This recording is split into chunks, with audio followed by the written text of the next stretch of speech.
Lakini pamoja na ubora waliokuwa nao JKT Tanzania, bahati mbaya kwao wamekutana na Simba Sports Club isiyoshindika. Isingewezekana kwa namna yoyote ile JKT Tanzania kupata ushindi au kupata walau sare mbele ya Simba Sports Club. Kitu kikubwa ambacho wamekipata leo na wana kila sababu ya kufanya sherehe kubwa ni kupata kagoli kamoja mbele ya Simba, lakini isingewezekana wao kupata ushindi ama hata kupata alama moja kwa sababu ya ubora tuliokuwa nao. Tuliwaheshimu, tuliweka mpira chini, tukaangalia namna gani tunaweza tukawafungua.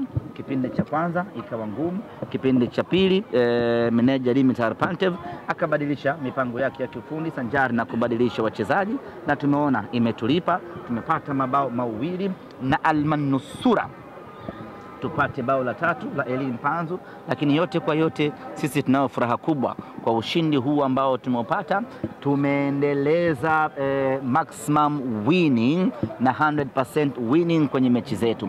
Mechi 3 tumeshinda mechi zote. Hakuna timu yoyote ya ligi kuu ya Tanzania msimu huu ambayo imefanikiwa kushinda mechi 3 mtawalia. Ni Simba Sports Club.